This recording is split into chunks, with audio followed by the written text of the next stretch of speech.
ॐ सहनावतु सहनौ भुनक्तु सह वीर्यं करवावहै तेजस्विनावधीतमस्तु मा विद्विषावहै। ॐ शान्ति शान्ति शान्तिः। हरि ओम श्री गुरुभ्यो नमः। हरि ओम। આજનો વિષય છે ગુરુ પૂર્ણિમા 103। આજે 103મો વર્ગ છે। ગઈકાલે અષાઢ સુદ પૂનમ ગઈ અને આપણે બધા ભારતીયો એને ગુરુ પૂર્ણિમા તરીકે ઉજવીએ છીએ। ગુરુ પૂર્ણિમાને વ્યાસ પૂર્ણિમા પણ કહેવાય છે। આ દિવસે ભગવાન વ્યાસનું પૂજન કરવાનો દિવસ છે। શા માટે ભગવાન વ્યાસનું પૂજન થાય છે? કારણ વ્યાસોચ્છિષ્ટ જગત સર્વમ, વ્યાસનું ઉચ્છિષ્ટ એટલે કે વ્યાસ ભગવાનનું બોલેલું આખું જગત બોલે છે। એનો અર્થ એમ થયો કે ભગવાન વ્યાસે એટલી બધી રચનાઓ કરી છે કે તમે કંઈ પણ બોલશો એ ભગવાન વેદ વ્યાસે કોઈક ને કોઈક શાસ્ત્રમાં તો લખેલું છે। 1,00,000 શ્લોક મહાભારતની અંદર આપણે સિરિયલ જોઈએ છીએ, 60-65 એપિસોડ વાળી સિરિયલ, એમાં 200-300 શ્લોકથી વધારેના ડાયલોગ ના આવે। 1,00,000 શ્લોક, તત્વ જ્ઞાન તો આવે જ નહીં, જીવન વ્યવહાર લક્ષી જ્ઞાન તો આવે જ નહીં સિરિયલની અંદર। 1,00,000 શ્લોકની રચના ભગવાન વેદ વ્યાસે મહાભારતની અંદર કરી, બ્રહ્મસૂત્રની રચના કરી, 18 પુરાણોની રચના કરી। એમાંનું એક જ ભાગવત પુરાણ 18,000 શ્લોકનું છે। વિષ્ણુ પુરાણ, શિવ પુરાણ, રાધા પુરાણ, ગરુડ પુરાણ, અનેક પુરાણ છે। આ બધાની અંદર અલગ અલગ વિચારો પ્રદર્શિત કરવામાં આવ્યા છે। હવે જગતના કોઈ પણ માણસ એમ કે મારી પુસ્તક છે અને ઈ વાંચો તમે, તો કોઈક ને કોઈક જગ્યાએ વેદ વ્યાસજીએ કીધેલી જ વાત મળે। એટલે વ્યાસોચ્છિષ્ટ જગત સર્વમ, અને માટે ગઈકાલે આપણે વ્યાસ પૂજન તરીકે આને ઉજવવું જોઈએ કે હે પરમાત્મા, હે વેદ વ્યાસજી, આપના લીધે જ મારા સુધી પરંપરાથી કોઈ પણ સારા શાસ્ત્રો પહોંચ્યા છે। કોઈ પણ સંત મહાત્માઓ કોઈ પણ પ્રકારની ટીકા લખે તો એમાં વેદ વ્યાસજીનો પાયો તો હોય ને હોય। શ્રી કૃષ્ણ પરમાત્માએ પણ ગીતામાં કીધું છે, મુનિનામ અપી અહમ વ્યાસઃ,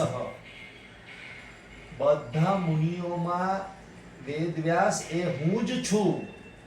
એટલે કે શ્રેષ્ઠતા ગણાવી છે, વિભૂતિઓ ગણાવી છે 10મા અધ્યાયની અંદર, અને એમાં ભગવાને અલગ અલગ વિભૂતિઓ કીધી છે, અને એમાં એમણે કીધું છે કે વેદ વ્યાસજી હું છું, એટલે બાકી બધી વિભૂતિ હું જ છું આ જગતની। આપણે કહીએ કે આ શ્રેષ્ઠ વસ્તુ અમેરિકા જોઈ લીધું એટલે બધું જોઈ લીધું, એમ આપણે ઉદાહરણ તરીકે લઈએ એમ। તો એનો અર્થ એમ થયો કે ભાઈ અમેરિકામાં જેટલી વસ્તુ છે એમાંની થોડી વસ્તુ આખા જગતમાં છે, બટ અમેરિકા જોઈ લીધું એટલે બધું જોઈ લીધું। એવી રીતે ભગવાને કીધું કે હું વેદ વ્યાસ છું એટલે હવે પતી ગયું, બાકી બધી રચના વેદ વ્યાસમાંથી જ નીકળેલી છે। એટલા માટે શ્રી કૃષ્ણ પરમાત્માએ કીધું કે મુનિઓમાં વેદ વ્યાસ પણ હું છું। માટે જ સંસ્કૃતિના વિચારો જે પીઠ પરથી વહેતા થાય છે તે પીઠ પણ વ્યાસપીઠ કહેવાય છે। પીઠ એટલે સ્થાન। ભાગવત કથા હોય, સત્સંગ હોય કે કોઈ પણ આવું આધ્યાત્મિક પ્રવચનો હોય તો એમાં જે સ્થાન પર બેસી અને વક્તવ્ય આપતા હોય તો આપણે બધા કે વ્યાસપીઠ પર આપ બિરાજો, અથવા વ્યાસપીઠ પર કોણ બિરાજવાના છે, એવી રીતે આપણે પૂછપરછ કરીએ। તો વ્યાસપીઠ એટલા માટે કહેવામાં આવી છે કે આ વ્યાસપીઠ પર બેસીને જ જે બોલવાના છે એ વ્યાસના વાઇબ્રેશન્સ એટલે કે વ્યાસ ભગવાનની જ વાણી તમે બોલી રહ્યા છો. માટે જ આ વ્યાસપીઠ પર બેસીને નિસ્વાર્થ ભાવે પોતાની ઉપાસના અથવા તો ભક્તિ સમજીને સત્કર્મ રૂપે સંસ્કૃતિના પ્રચારનું જીવન વ્રત લે તેના પૂજાનો દિવસ છે. નિસ્વાર્થ ભાવે સંસ્કૃતિના સંવર્ધનનું એટલે કે પ્રચારનું કાર્ય કરવાનું અને સ્વકર્તવ્ય રૂપે મારું કર્તવ્ય છે, મારે આ જગતમાં એક વ્યક્તિ સુધી ભગવાનના વિચાર પહોંચાડવા જોઈએ.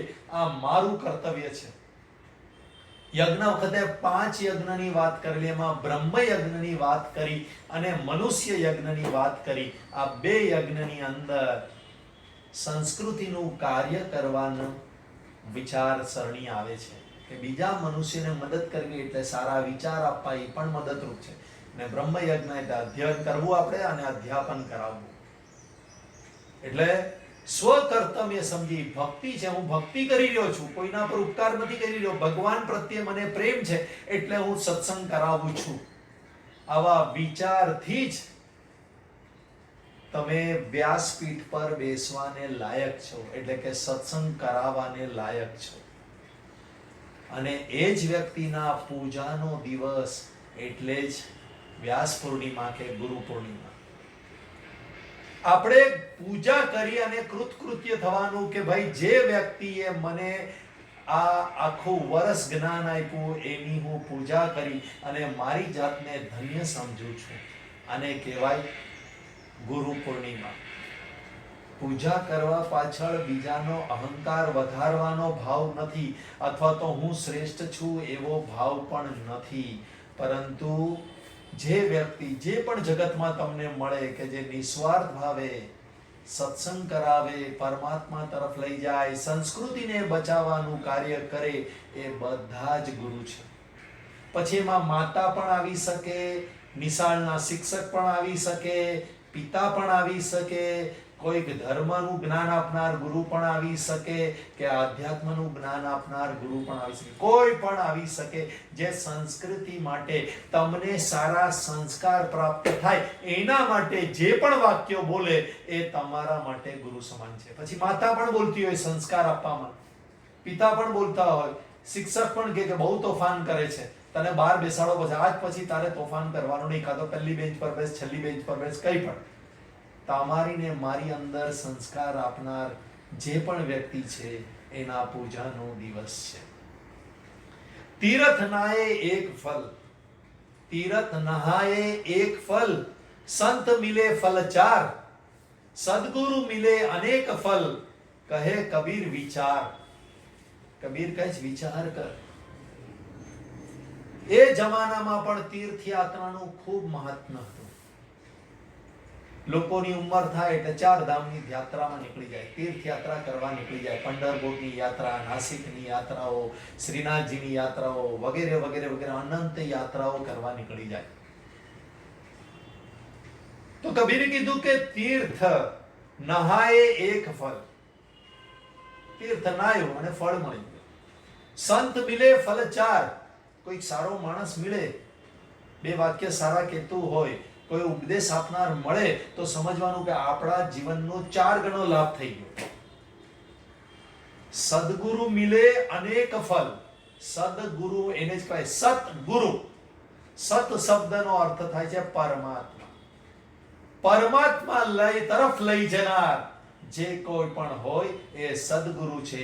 જો એ મળી ગયા તો એનું અનંત ફળ છે. કારણ કે અનંત પરમાત્માની પ્રાપ્તિ કરાવે માટે અનંત ફળ કહેવાય. સિમ્પલ વસ્તુ છે.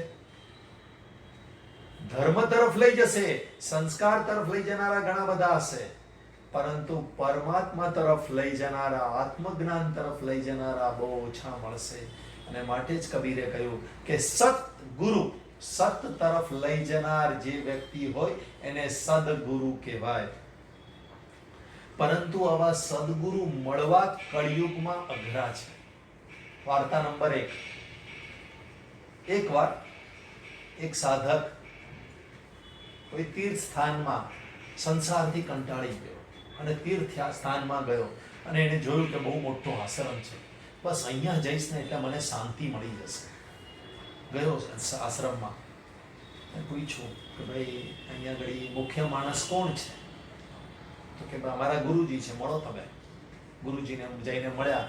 ગુરુજી મારા પર કૃપા કરો, હું બહુ દુઃખી છું સંસારથી, કંઈક કરો. તો કે કઈ વાંધો નહીં, આશ્રમમાં રહો થોડા સમય, શાંતિ થઈ જશે. ગુરુજી બહુ હોશિયાર હોય, અમુક વ્યક્તિને સામાન્ય જવાબ આપી દે, ફૂટાડે, કે વધારે ડિસ્ટર્બ કરે નહીં.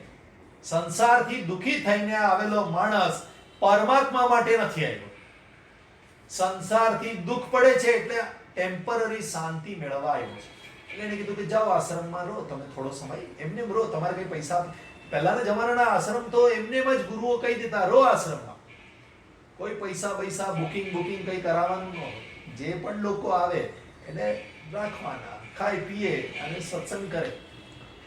તો સાધક એ ભાઈ સંસારથી જે દુઃખી હતા ભાઈ ફર્યા, પછી એક ભાઈને મળ્યા. તમે કોણ છો? કે હું તો શિષ્ય છું. તો કે શું કરો? તો કે ભાઈ આશ્રમનું ઝાડુ પોતું કરું છું, મારો આ ડ્યુટી છે. અને પછી ગુરુને અધ્યયન કરાવે એટલે સાંભળવા જવાનું, પણ મારી ડ્યુટી છે ઝાડુ પોતા કરવાનું. પછી બીજાને મળ્યા, બીજા કે મારી ડ્યુટી છે રસોઈ કરવાની, બધાની રસોઈ કરવાની, જેટલા પણ લોકો આવે એની રસોઈ કરવાની. અમે 5-6 જણ છે, એ રસોઈ બનાવી અને બધાને ખવડાવી, અને બાકીના સમય બસ સત્સંગ સાંભળવાનો, ગુરુજીને સાંભળવાનો. એવી રીતે એક શિષ્યને પૂછે છે. એક શિષ્ય કહે છે કપડાં ધોવાની મારી ડ્યુટી છે. એક શિષ્ય કહે છે સત્સંગ પહેલા મારે બધી તૈયારી કરવાની, ગુરુજીના કપડાં, ગુરુજીનું આસન, ગુરુજીને પુસ્તકો બધું લઈ આવવાનું, પાણી લઈ આવવાનું, આ બધી ડ્યુટી મારી છે. એક જણ કે ભાઈ કોઈ પણ આશ્રમમાં દાન આપવા આવે તો પૈસા લેવાના અને બધા પૈસા પછી ગુરુજીના ચરણોમાં ધરી દેવાના. એક જણ કે તારે શું કરવાનું? તો કે ભાઈ હું તો નવો જોઈન થયો છું, પરંતુ વહેલા ઉઠી જવાનું એકદમ, અને ભણે રાખવાનું, પાકું કરવાનું, અને પાકું કરીને રોજ ગુરુજીને આપવાનું. પછી બીજાને પૂછ્યું તો કે ભિક્ષા માંગવા જવાનું, રસોઈ અહીંયા હોય, અમુક અનાજ ઓછું થયું હોય કે કઈ થયું હોય તો બહાર ગામમાં ભિક્ષા માંગવા જવાની, ઘઉં ચોખા કઈ પણ સીધું આપે એ સીધું લઈને આવવાનું આશ્રમ માટે. એક જણ કે ગુરુજી રાતના સુતા હોય તો પગ દબાવવાના, 2-4 વાર નમસ્કાર કરવાના. આવું બધાએ કંઈક ને કંઈક ગુરુજી માટે કામ કરેલા. સાધકને થયું કે આ બધા શિષ્યો કરતા તો ગુરુજી મહાન છે, આપણે તો ગુરુજી બનવામાં મજા છે યાર. બધાને પૂછ્યું તો ગુરુજીએ શું કરવાનું? ગુરુજીએ કઈ નહીં કરવાનું, બસ મરજી પડે એ રીતે હરવા ફરવાનું ને મજા કરવાની ને આ પ્રવચનો આપવાના, ઉપદેશો આપવાના. ઓલા ભાઈને થયું કે યાર શિષ્ય બનવા કરતા તો ગુરુ બનવામાં મજા છે, પૈસા મળે, નમસ્કાર થાય અને ખાઈ પીને લેર, બધી ભિક્ષા આપણી પાસે પહેલા આવે, આપણને પહેલા ભોજન મળે.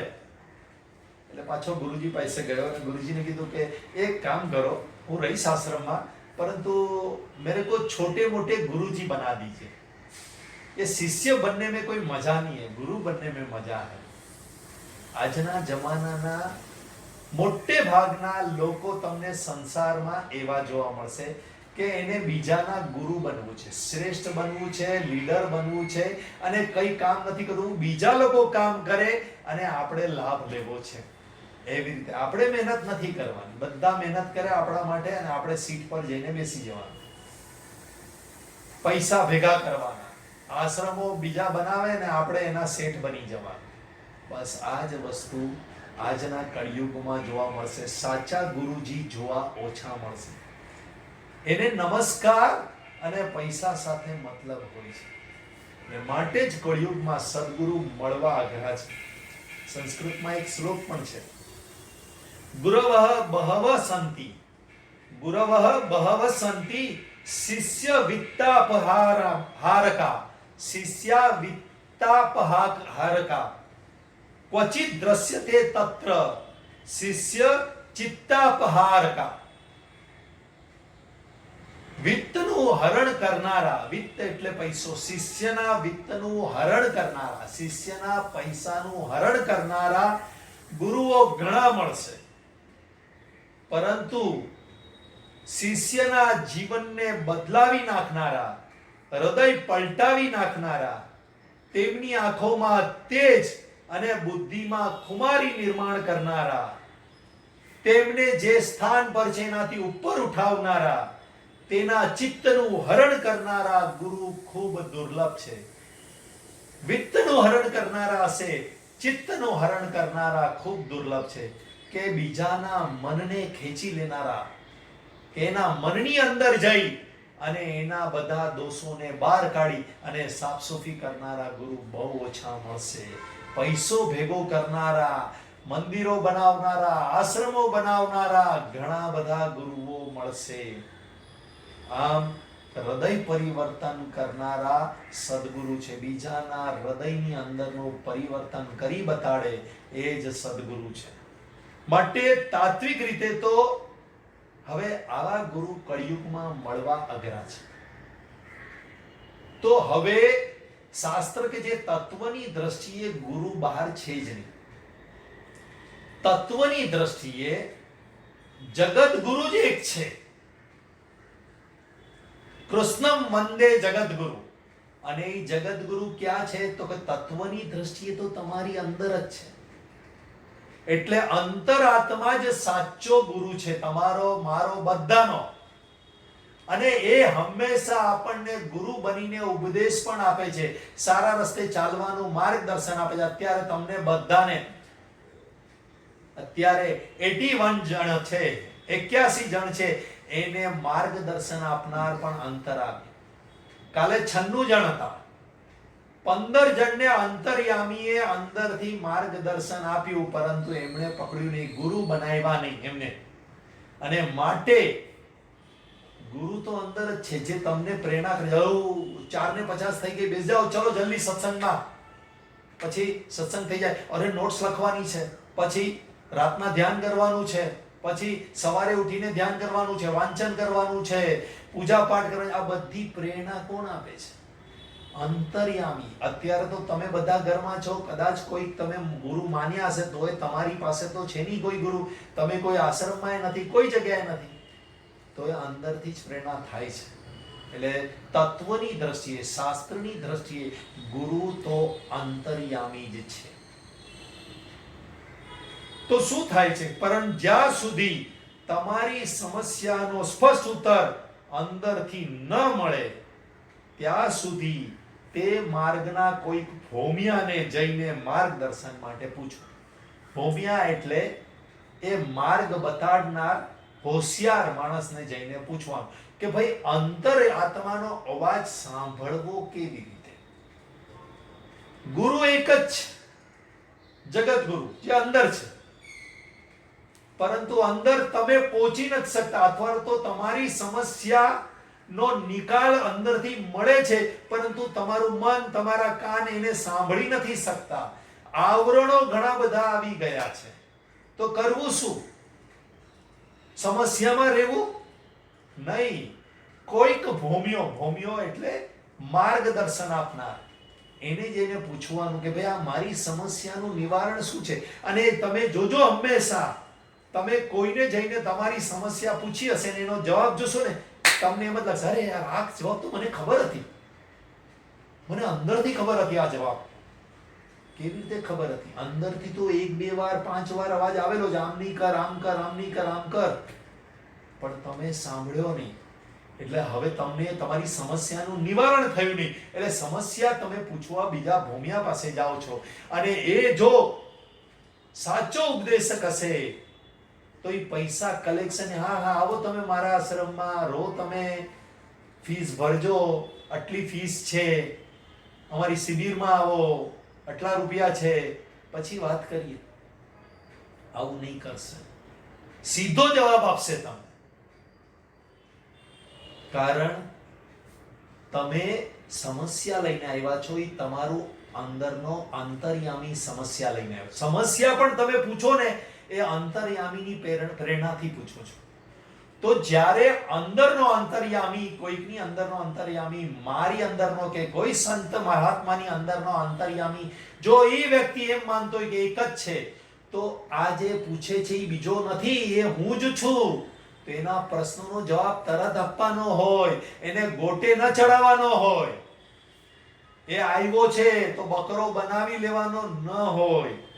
માટે ભૌમિયાને જઈને માર્ગદર્શનમાં છે ત્યાં સુધી પૂછતા રહેજો. અને જ્યારે તમે પ્રશ્નો પૂછતા પૂછતા પરિપક્વ થશો ત્યારે પરમ કૃપાળુ પરમેશ્વર પોતે જ પ્રશ્ન પૂછતા રહેજો બધાને, 1 જણને, 2 જણને, 10 જણને, 15 જણને પ્રશ્ન પૂછતા રહેજો. ત્યારે જ તમારી અંદરની જિજ્ઞાસા જોઈ અને પરમાત્મા કોઈક રૂપે તમારી સામે, સદગુરુનું રૂપે તમારી સામે પ્રગટ થશે. કોઈ પણ રૂપે પરમાત્મા જ કોઈ પણ રૂપ લઈ લેશે અને તમારો સદગુરુ બની જશે અને તમારી કલ્યાણના રસ્તાના જેટલા પણ વિઘ્ન છે એ કન્ટિન્યુઅસ પછી દૂર કરશે. માટે તમને ગોટે નહીં ચડાવે. તમારી જિજ્ઞાસા હશે, પરીક્ષા તો કરશે જ ભગવાન. તમે 10 જગ્યાએ ઠોકર ખાશો અને પછી તીવ્રતાથી અંતરાત્માને પ્રાર્થના કરશો ત્યારે કોઈક તમારી સામે આવશે અને પછી તમારી પાછળ પડી જશે. તમારા ઇમ્પ્રુવમેન્ટ માટે, તમને પરમાત્મા પ્રાપ્તિ થાય એના માટે પાછળ પડી જશે. માટે એ પાછળ પડે તો સમજવાનું કે આ મારો અંતર્યામી સામે આવી ગયો છે, મને અંદર નથી દેખાતો. અને પછી પ્રેરણા શું કરશે? તું અંદર જા, તું ધ્યાનમાં જા, તું અંતર્મુખ થા. આ જ પ્રેરણા કરશે. શ્રી કૃષ્ણ પરમાત્માએ પણ એ જ પ્રેરણા કરી છે. ગીતાના 18મા અધ્યાયમાં અર્જુનને આખો ઉપદેશ આપ્યો અને પછી પ્રેરણા શું કીધી? સર્વ ધર્માન પરિત્યજ્ય મામેકમ શરણમ વ્રજ. વ્રજનો અર્થ છે જા. આવ નથી કીધું. વ્રજ એટલે જા, મારા શરણે જા. અરે પણ કૃષ્ણ તો સામે ઉભા. આપણે આ ભાષા વાપરીએ. ધારો કે મને કોઈ પ્રશ્ન કરીએ અને હું એમ કહું તું મારા શરણે જા, એનો અર્થ તું અહીંયા જેને જોયે ને એ નથી. જેને તે પ્રશ્ન પૂછ્યો જ ને એ આ બાર શરીર રૂપે તું નહીં જો. હવે તું જા આ પ્રશ્ન લઈને. એવી રીતે જ અર્જુને કીધું તું બધું છોડ અને હવે તું મારા શરણે જા. એટલે આવ નથી કીધું. જા એટલે પરમાત્માએ આગળ કહી દીધું, હૃદય સેર્જુન તિષ્ઠતિ ઈશ્વર સર્વભૂતાનાં હૃદય સેર્જુન તિષ્ઠતિ બ્રાહ્મયન સર્વભૂતાની યંત્રારૂઢાની માયા. આગળ 4-5 શ્લોક પહેલા જ અર્જુનને કહી દીધું કે ઈશ્વર તો તારા હૃદયમાં છે. અને પછી ભગવાને એમ કીધું કે તું મારા શરણે જા. એટલે જે તારા હૃદયમાં ઈશ્વર છે એના શરણે જા. ગીતા ભણજો, બરાબર હૃદયપૂર્વક ભણજો અને જ્યાં સુધી પૂરી ભણાય નહીં ત્યાં સુધી છોડતા નહીં. તમને બધું જ કલ્યાણનો રસ્તો તમારી મેતે સાંપડવા માંડશે. આમ સદગુરુ એ કૃષ્ણ પરમાત્મા છે, એને જવાનું કીધું. તું અંતર્યામી બહાર છે, શરીર રૂપે કૃષ્ણ છે અર્જુન માટે, પરંતુ એને શું કીધું? તું જા, તું અંદર જા. અંદરનો અવાજ સાંભળ. તને અંદરથી જ અવાજ આવશે કે આ બધા દુષ્ટ છે, અધર્મી છે, આને તો મારી નાખવા જોઈએ. હું નથી કહેતો. અંદર જા એટલે તને જ અંદરથી અવાજ આવશે. મારો ઉપદેશ પૂરો થઈ ગયો હવે, એમ 18મા અધ્યાયમાં કીધું છે. માટે એ જ ઈશ્વર, એ જ ભગવાન, એ જ પરમાત્મા કોઈક રૂપ લઈને તમારી સામે સદગુરુ બની જશે. તો આવા સદગુરુ શાસ્ત્રમાં 12 પ્રકારના કીધા છે. તમને જેવા સદગુરુની જરૂર છે એ આમાંથી ગોતી લેજો. આમાંના કોઈક ને કોઈક સદગુરુ, 12 પ્રકારના પણ સદગુરુ તમારા જીવનમાં આવ્યા હોય તો જુઓ. પહેલો સદગુરુ એટલે ગુરુ છે, ગુરુ શબ્દ વાપર્યો છે. સદગુરુ તો સત તરફ લઈ જનારા હોય એને જ ગુરુ કહેવાય. આમાં 12માંના એકને સદગુરુ કીધા, બાકી બધા ગુરુ છે. ગુરુ તરીકે ઘણા બધા તમારા જીવનમાં આવ્યા છે. પહેલો ધાતુ ગુરુ. જેમ કોઈ કુશળ ખનિજ શાસ્ત્રી ખાણની ગંદકીમાંથી વિવિધ ધાતુઓ શુદ્ધ કરી અને બહાર લાવે. સોનાની ખાણ હોય ને એ બહુ જ ગંદી હોય.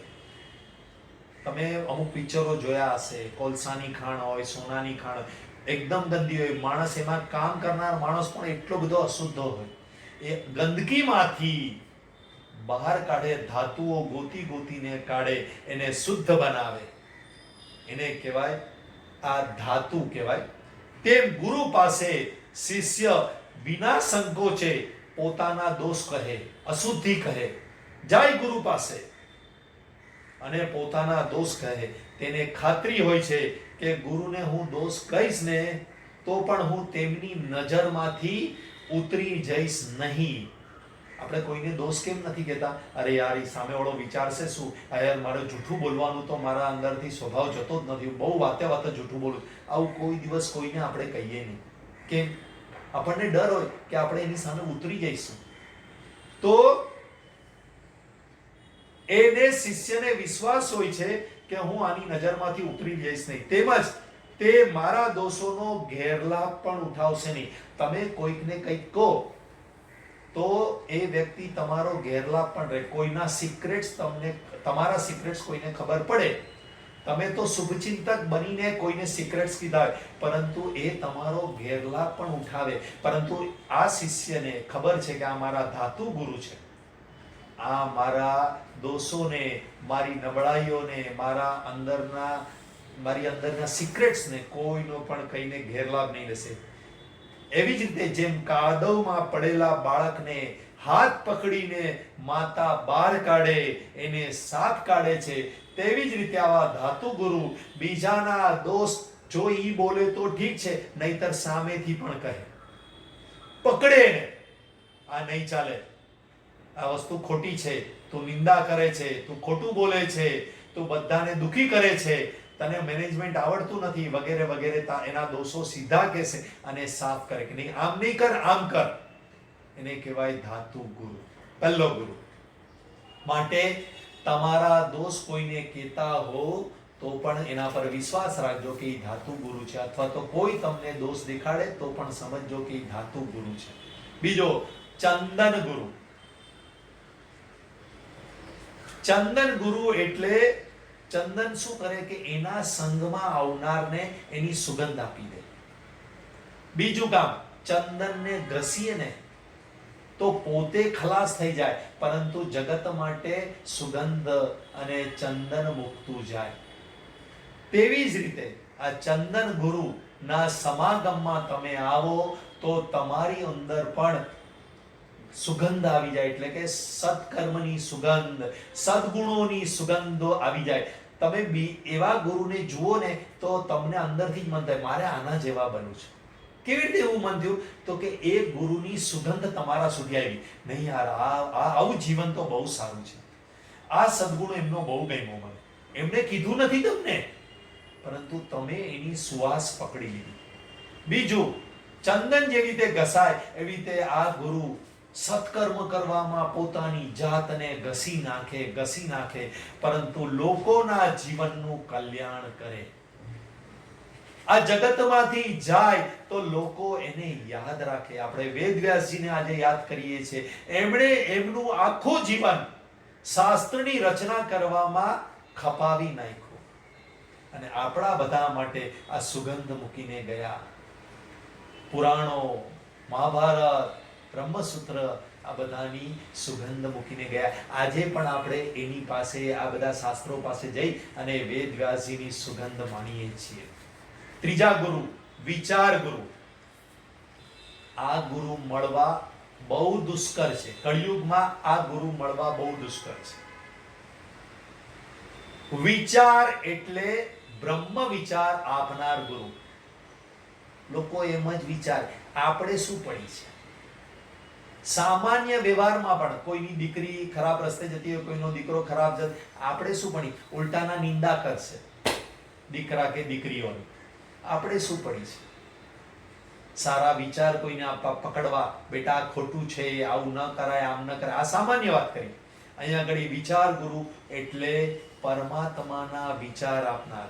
શિષ્યના અંધકારમય જીવનમાં જ્ઞાન દીપક પ્રગટાવે, શિષ્યને સમજાવે રાખે, અલગ અલગ રીતે શિષ્યને સમજાવે રાખે. જ્યાં સુધી તેની બુદ્ધિમાં શાસ્ત્રના વિચાર ઉતરે નહીં અને સન્માર્ગે ચાલે નહીં, ત્યાં સુધી એનો પીછો છોડે નહીં. આવા ગુરુ કળિયુગમાં મળવા અશક્ય છે. આશ્રમોમાં પણ નહીં મળે. આશ્રમોમાં પણ નહીં મળે. આપણે આપણી શિબિરો સાથે મતલબ છે, બધા ભેગા થાય, આપણે વાતો કરો અને બધા છૂટા પડો. કંઈક પૂછવા આવે તો એ સામાન્ય ઉત્તર. પાછળ પડી જાય આ વિચાર ગુરુ તો.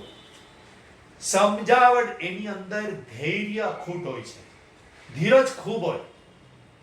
કોઈ પણ રીતે ગોળ ગોળ ગોળ ગોળ ફરી ફરીને એકની એક વાત સમજાવે રાખે, આમ ન ચાલે, આમ ન લાગે, એનો દોષ દૂર જ કરવો હોય. સમજાવટથી કદી થાકતા ન હોય, કંટાળે નહીં. અને આનું શ્રેષ્ઠ ઉદાહરણ છે શ્રી કૃષ્ણ પરમાત્મા, ભગવદ ગીતા. અર્જુને પ્રશ્ન પૂછે રાખ્યા એ જ્યાં સુધી પોતાનું કર્તવ્ય કર્મ કરવા માટે તૈયાર નહીં થયો ત્યાં સુધી ભગવાન એને છોડ્યો નથી. ભલે પ્રશ્ન પૂછતો એનો જવાબ આપે, પ્રશ્ન પૂછે જવાબ આપે. 700 શ્લોક એક સરખા ભગવદ ગીતાના કીધા છે. વિચાર ગુરુ કઈ કર્યું નથી. આલે દિવ્યાસ્ત્ર, આલે બ્રહ્માસ્ત્ર, આલે આમ છે, તું આ ચલાવશે એટલે મારી નાખશે. ના, એવું કઈ કીધું નથી. હું તો લડવાનો જ નથી, હું તને વિચાર આપીશ ખાલી.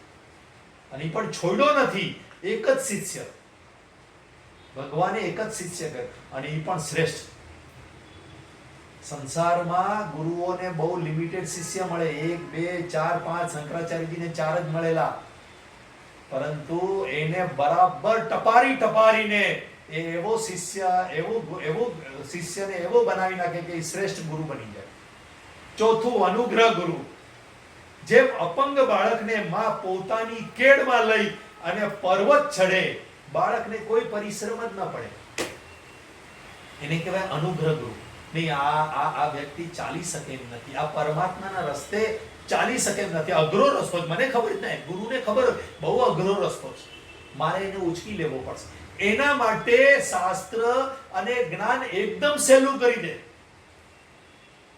અને એના મોઢામાં મીઠી ગોળી ચગળતો હોય એવી રીતે એના મોઢામાં પીરસી દે. એને કહેવાય અનુગ્રહ ગુરુ. અપંગ છે, એ પોતાની રીતે ચાલી જ નથી શકતો બાળક, તો ઉચકી લે, ભલે મને તકલીફ પડતી, પરંતુ હું એને એવી રીતે કરીશ કે પર્વત શાંતિથી, પર્વતની ટોચ પર શાંતિથી પહોંચી જાય. બાળકને જરા પણ પરિશ્રમ પડે.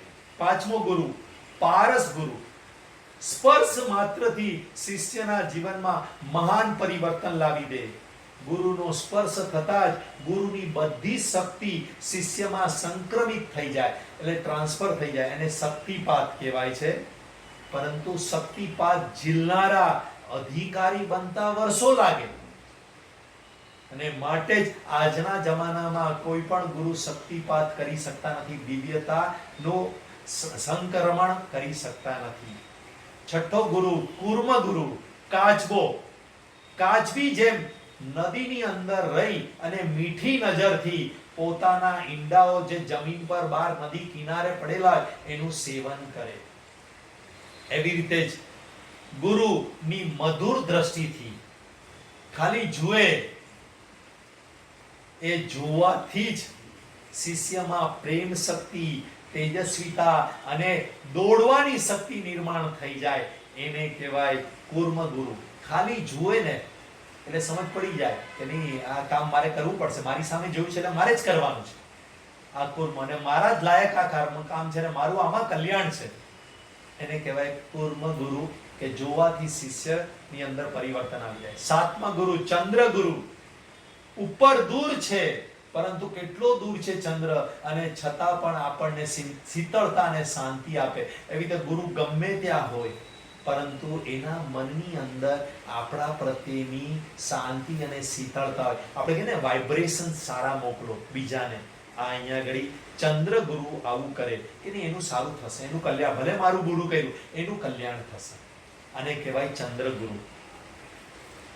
એની સામે જોતા પણ શીતળતા પ્રાપ્ત થાય. કદાચ કોઈક વાર સામે આવી ગયા ચંદ્ર ગુરુ તો પણ એને જોતા શીતળતા અને શાંતિ પ્રાપ્ત થાય. દર્પણ ગુરુ. તમે જેવા છો ને એવા દેખાડી દે, ફિકર જ નહીં, કોઈ ડર નહીં. દર્પણ સાચો મિત્ર છે. એવી રીતે આ દર્પણ ગુરુ પણ, તમે આવા છો, આ ન ચાલે, આમ ન કરાય, આમ કરાય. નવમા છાયાનિધિ ગુરુ. છાયાનિધિ નામનું પક્ષી છે. એ આ પક્ષીની છાયા જે પણ વ્યક્તિ પર પડે ને એ રાજાને રાજવી બની જાય. નિધિ એટલે ભંડાર પ્રાપ્ત થઈ જાય. છાયાનિધિ, છાયા પડવાથી મહાન રાજા અને નિધિ ને મહાન દલ્લો પ્રાપ્ત થઈ જાય. અહીંયા આગળ ગુરુની છાયા પડતા આધ્યાત્મ રાજ્ય પ્રાપ્ત થઈ જાય. એને કહેવાય છાયાનિધિ ગુરુ. નાદનિધિ ગુરુ એક અમૂલ્ય શિલાખંડ છે. એનો કેવળ ધ્વનિ પડવાથી ગમે તેવી ધાતુ પણ સુવર્ણ થઈ જાય. તે ગુરુનો અવાજ ખાલી પડે ને, આશ્રમની અંદર ઘણીવાર એવું હોય, ગુરુનો અવાજ ખાલી સ્ટાર્ટ થયો ને બધા ગુરુ તૈયાર થઈ જાય. એને કહેવાય નાદનિધિ ગુરુ. કે ખાલી એક અવાજ સાંભળે અને શિષ્યનું કલ્યાણ થઈ જાય. એ શિષ્ય ગુરુના શરણે આવી જાય. એને કહેવાય નાદનિધિ ગુરુ. 11મો ગુરુ છે કૌચ પક્ષી ગુરુ. પક્ષી પોતાના બચ્ચાને દરિયા કિનારે મૂકી અને ખોરાકની શોધમાં લાંબા સમય માટે દૂર ચાલ્યું જતું હોય, પરંતુ એ દૂર રહીને પણ સ્મરણ માત્રથી પોતાના ઈંડાનું સેવન કરે. આ કૌચ પક્ષી. એવી જ રીતે ગુરુએ એકવાર ઉપદેશ આપી દીધો હોય, શિષ્યને મૂકી દીધો હોય અને એ ચાલ્યા ગયા હોય, દૂર કરી દીધો હોય શિષ્યને, કાં તો પોતે દૂર થઈ ગયા હોય. સત્યકામ જાબાલ છે આમાં ઉદાહરણ. ટોટકાચાર્યજી છે, શંકરાચાર્યજી ટોટકાચાર્યજીનું સ્મરણ કરે છે અને ટોટકાચાર્યજીને જ્ઞાન થઈ જાય છે. એવી રીતે સત્યકામ જાબાલને કેટલાય વર્ષો માટે દૂર મોકલી દે છે અને અહીંયાથી સ્મરણ કરતા કરતા ગુરુ ગૌતમ એને આત્મજ્ઞાનની સુવિધાઓ પ્રાપ્ત કરી દે છે. અને 12મા છેલ્લા ગુરુ છે સૂર્યકાંત ગુરુ. સૂર્યના કિરણો સૂર્યકાંત મણિ પર પડે તો એ સૂર્યકાંત મણિ રૂને પણ બાળી નાખે છે. શિષ્યના મનની અંદર રહેલા દોષોને બાળી નાખનાર ગુરુને સૂર્યકાંત ગુરુ કહેવાય છે. આ 12 ગુરુની વાત આવી. આમાંના ઘણા બધા ગુરુ તમારા જીવનમાં પણ આવ્યા હશે અને દરેક ગુરુ આપને પ્રાપ્ત થાય એવી ભગવાન પાસે પ્રાર્થના. આ ગુરુ પૂર્ણિમા એટલે સમર્પણનો દિવસ છે. વ્યાસ ભગવાનને યાદ કરવાનો દિવસ છે. ઓમ પૂર્ણમદ પૂર્ણમિદં પૂર્ણાત પૂર્ણમુદચ્યતે પૂર્ણસ્ય પૂર્ણમાદાય પૂર્ણમેવાવશિષ્યતે. ઓમ શાંતિ શાંતિ શાંતિ. હરિ ઓમ. શ્રી ગુરુભ્યો નમઃ. હરિ ઓમ. કોની વિનંતી અને ભાવના અને ભગવાનની પ્રેરણાને લીધે ભગવાને મને પ્રેરણા કરી છે કે જુલાઈ એન્ડ સુધી આપણે આ સત્સંગને ચાલુ રાખીએ. ભગવાન જ મને શક્તિ આપશે. કદાચ હું હિન્દીમાં પણ આ વર્ગને લેવાની કોશિશ કરીશ, કારણ શું કે હિન્દીનું સાહિત્ય ધન્યવાદ હિન્દીનું સાહિત્ય પણ મારી પાસે ભગવાને મારી સામે ધરી દીધું છે. એનો અર્થ ભગવાન હિન્દીમાં પણ હિન્દી ભાષીઓને પણ આમાં લાભ મળે એવું કંઈ વિચારે છે. છતાંય તમને નહીં ગમતું હશે, તમને ફાવટ નહીં આવતી હશે તો ફરીથી પાછું ગુજરાતીમાં પણ લેશું. એટલે જ્યારે જે ભગવાન પ્રેરણા કરશે એ તમારી સામે ભગવાન પીરસશે મારા નિમિત્તે. ધન્યવાદ. Thank you very much. બસ ભગવાન તમારા પર પણ અનુગ્રહ કરે ને મારા પર પણ અનુગ્રહ કરે. હરિ ઓમ.